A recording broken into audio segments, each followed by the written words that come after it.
Morning 7th class. चलिए फिर से एक बार आपकी साइंस की क्लास अटेंड करिए आप लोग। और 7th क्लास आप लोगों के साइंस में या विज्ञान विषय में हम लोग पार्ट 4 पढ़ रहे हैं और पार्ट का नाम आपको पता है ऊष्मा। ऊष्मा जो लेसन है वो 3-4 दिन हो गए शुरू किए हुए और हम लोगों ने काफ़ी कुछ पढ़ लिया है बच्चों ऊष्मा में। तो चलो अब आगे देखेंगे और ऊष्मा के प्रभाव क्या हैं दैनिक जीवन में, हम लोग कहाँ कहाँ ऊष्मा से जो प्रभावित हैं वो देख सकते हैं हम लोग। चैप्टर 4 है आपका, साइंस सब्जेक्ट है और चैप्टर का नाम है हीट या ऊष्मा। देखो बच्चों, तटीय क्षेत्रों में रहने वाले, तटीय क्षेत्र कौन से होते हैं बच्चों? तटीय क्षेत्र होते हैं जो समुद्र किनारे वाली जगह होती है उनको तटीय क्षेत्र कहते हैं। तो तटीय क्षेत्रों में रहने वाले लोग एक मनोरंजक परिघटना का अनुभव करते हैं, यानी बड़ी अच्छी और मनोरंजन करने वाली घटना घटित होती है उनके साथ में। दिन के समय स्थल यानी धरती, स्थल मतलब अपनी धरती। दिन के समय क्या होता है? देखो दो घटनाएं अलग अलग होती है, दिन और रात के समय। ठीक से समझना आपको, क्योंकि आपका इसमें से प्रश्न आता है कि थल समीर और जल समीर किसे कहते हैं, ठीक है, या समुद्र समीर और थल समीर किसको कहते हैं। वो थल समीर किस तरफ चलती है और स्थल समीर किस तरफ चलती है वो आपको यहीं से समझना पड़ेगा। अगर यहाँ ध्यान नहीं देंगे तो समझ में नहीं आएगा बेटा, और प्रश्न आता ही आता है इसमें से। तो सबसे पहले दिन के समय देखते हैं क्या होता है, क्या घटना होती है दिन के समय। दिन के समय स्थल यानी धरती जल की अपेक्षा शीघ्र गर्म होती है। मतलब जो स्थल या धरती है वो जल की तुलना में जल्दी गर्म होगी और जल्दी ठंडी हो जाएगी। लेकिन जल जो है वो धरती की तुलना में या स्थल की तुलना में देर से ही तो गर्म होता है, धीरे धीरे, और देर से ही ठंडा होगा गर्म होने के बाद में। तो दिन के समय क्या होता है कि दिन के समय सूरज की रोशनी आती है, सूर्य की जो किरणें हैं वो धरती के ऊपर पड़ती हैं। उससे क्या होता है, स्थल जो है वो जल की अपेक्षा, समुद्रों में जो जल है ना, उस जल की अपेक्षा जल्दी गर्म हो जाता है। तो गर्म होगा तो मैंने आपको कल के वीडियो में यानी 15 तारीख के वीडियो में ये बताई थी कि संवहन धाराएं किस प्रकार से उठती है, संवहन द्वारा वायु में या जल में किस तरह से ऊष्मा का संचरण होता है। यानी जब हम किसी चीज़ को गर्म करते हैं तो उसके ठीक ऊपर की वायु जो है वो गर्म होकर के हल्की हो जाती है और ऊपर के वायुमंडल में चली जाती है, और वहाँ पर जो है वो वायु से रिक्त हो जाता है वो स्थान, यानी वहाँ पर वायु की कमी हो जाती है जहाँ पर भी हीट पड़ेगी। तो इसी प्रकार दिन के समय जो है वो धरती पर सूर्य की रोशनी है जिसमें गर्मी है वो गिरती है, और जल की अपेक्षा स्थल जो है वो शीघ्र गर्म हो जाता है। स्थल के ऊपर की वायु क्या होगी, गर्म होगी, और गर्म होकर ऊपर उठ चली जाएगी, यानी ऊपर के वायुमंडल में चली जाएगी। अब इसका स्थान लेने के लिए क्या होगा बच्चों, जैसे मैंने बताया था ना कि जो वायु ठंडी है वो इसका स्थान लेने के लिए प्रवाहित होगी और आएगी। तो आपको पता है कि दिन के समय धरती तो गर्म हो गई, लेकिन समुद्र तब तक भी ठंडे हैं, क्योंकि जल जो है वो स्थल की अपेक्षा देर से गर्म होगा, धीरे धीरे गर्म होगा। तो वो तो शाम तक या रात तक गर्म होते हैं, तो इसलिए उनके ऊपर, समुद्रों के ऊपर की जो वायु है वो ठंडी रहती है और धरती के ऊपर की वायु गर्म होके और ऊपर चली जाती है संवहन द्वारा। तो इस प्रकार समुद्र से, दिन के समय समुद्र से ठंडी हवा जो वो पृथ्वी की तरफ चलती है। समझ गए आप लोग? ये याद रखना आपको, दिन के समय क्या होता है और रात के समय क्या होता है। तो दिन के समय इसका स्थान लेने के लिए समुद्र की ओर से ठंडी वायु स्थल की ओर चलती है। चक्र को पूरा करने के लिए स्थल की ओर से गर्म वायु कहाँ जाएगी, समुद्र की ओर बह जाती है। ठीक है, चित्र 4.11 में देखेंगे आगे हम लोग किस तरह से चक्र बनता है। अब समुद्र की ओर से आने वाली वायु को समुद्र समीर कहते हैं। समीर का मतलब हवा होता है, पता है आपको, पर्यायवाची है ये हवा का। तो समुद्र की तरफ से जो ठंडी हवाएं आ रही है दिन के समय हमारी पृथ्वी की ओर, उनको कहेंगे हम लोग समुद्र समीर। तो ये आपकी परिभाषा है, यहाँ समुद्र समीर की यहाँ से कर सकते हो ये वाली।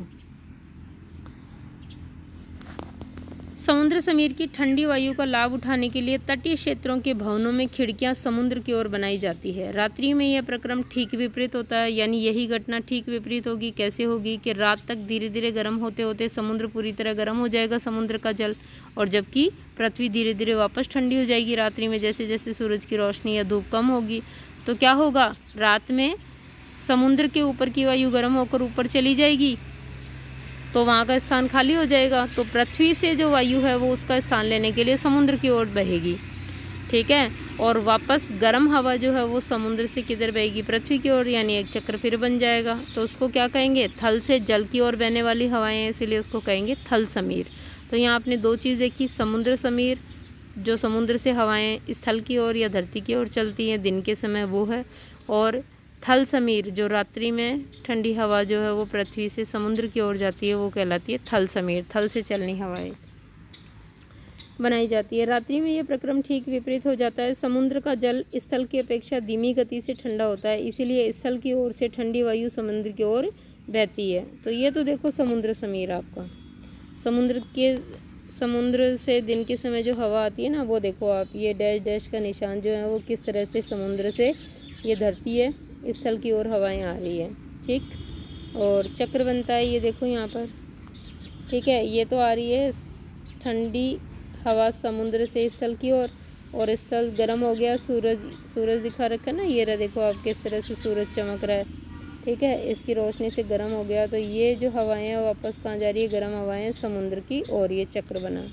इसका ठीक विपरीत चक्र कहाँ बनेगा, रात्रि के समय। थल समीर देखो बेटा, ये देखो ये स्थल है, इससे ये डैश डैश के द्वारा जो है वो समुद्र की ओर ठंडी हवा बह रही है ना, तो इससे भी एक ऐसा ही चक्र बनेगा। ये देखिए आप, ये ठंडी हवा तो बह रही है स्थल से समुद्र की ओर, और ये गर्म हवा समुद्र से स्थल की ओर, ये चक्र बन गया है। तो थल समीर और जल समीर, थल समीर देखा आपने, यह थल समीर कहलाती है। चित्र 4.11 इस परिघटना को दर्शाता है। तो स्थल समीर देख लिया आपने, या थल समीर देख ली, और समुद्र समीर दोनों ही आपको पूछी जाती है, प्रश्नों में आपको करनी है, ठीक है, नोटबुक में करनी है। जब हम धूप में खड़े होते हैं तो हम गर्माहट अनुभव करते हैं। सूर्य से हम तक ऊष्मा कैसे पहुंचती है? यह चालन अथवा संवहन द्वारा हम तक नहीं पहुंच सकती। क्यों? क्योंकि चालन और संवहन के लिए माध्यम चाहिए, जैसे जल और हवा हमने देखी थी ना वैसे, लेकिन यहाँ कोई माध्यम नहीं है, तो ये कैसे पहुँचती है? यह चालन और संवहन द्वारा तो नहीं पहुँचती है, नहीं पहुँच सकती है, क्योंकि इन दोनों प्रक्रमों में ऊष्मा के स्थानांतरण के लिए माध्यम की आवश्यकता होती है। माध्यम वो पदार्थ होता है जिसके अंदर से होकर गुजरती है ऊष्मा, जैसे ठोस हो सकता है, द्रव हो सकता है, गैस हो सकता है। चूँकि पृथ्वी तथा सूर्य के बीच के अधिकांश स्थान में कोई माध्यम जैसे वायु भी नहीं है, अतः सूर्य से हम तक ऊष्मा एक अन्य प्रक्रम द्वारा आती है जिसे विकिरण कहते हैं। विकिरण मतलब किरणों के रूप में आती है ये, तो ध्यान रखेंगे आपके संवहन द्वारा नहीं आती है या संचरण द्वारा नहीं आती, क्योंकि माध्यम नहीं है सूर्य और पृथ्वी के बीच, तो विकिरण द्वारा आती है। विकिरण द्वारा ऊष्मा के स्थानांतरण में किसी माध्यम जैसे वायु अथवा जल की आवश्यकता नहीं होती है। माध्यम विद्यमान हो या न हो, विकिरण द्वारा ऊष्मा का स्थानांतरण हो सकता है, यानी विकिरण द्वारा विकिरणों को किसी माध्यम की आवश्यकता नहीं होती है चलने के लिए। जब हम किसी तापक यानी हीटर के सामने बैठते हैं तो हमें इसी प्रक्रम द्वारा ऊष्मा प्राप्त होती है। कौन से प्रक्रम द्वारा बच्चों? विकिरणन द्वारा। ज्वाला से हटाकर रखा कोई गर्म बर्तन ठंडा होते समय अपनी कुछ ऊष्मा को विकिरण द्वारा ही परिवेश को स्थानांतरित कर देता है। यानी कोई भी गर्म बर्तन आपने गैस से उतारा, जब वो ठंडा होगा तो उसका कुछ भाग, उसकी ऊष्मा का कुछ भाग जो है वो विकिरण में बदल जाएगा और वायुमंडल में चला जाएगा। हमारा शरीर विकिरण द्वारा ही परिवेश को ऊष्मा देता है तथा इससे ऊष्मा ग्रहण करता है। तो ये विकिरण जो है वो हो गया आपका ऊष्मा स्थानांतरण का एक अन्य तरीका, जैसे संवहन और संचरण था। सभी गर्म पिंड विकिरणों के रूप में ऊष्मा विकिरित करते हैं यानी फैलाते हैं। जब ये ऊष्मा विकिरण किसी अन्य वस्तु से टकराती है तो इसका कुछ भाग परावर्तित हो जाता है। परावर्तित मतलब वापस वायुमंडल में लौट जाता है, और कुछ भाग को वो ठंडी वस्तु अवशोषित कर लेती है तथा कुछ भाग परागत हो जाता है। कुछ भाग परागत हो जाता है मतलब आर पार निकल जाता है। ऊष्मा के अवशोषित भाग के कारण वस्तु का ताप क्या हो जाएगा? बढ़ जाएगा। इसीलिए जब कमरे में गैस वैस जलता है तो हर चीज़ जो है वो रसोई में, जैसे गैस वैस पे खाना बनाते हैं हम लोग, तो आसपास की हर चीज़ को छूने पर भी इसका टेम्परेचर हमको ज़्यादा लगता है, गर्म लगती है वो।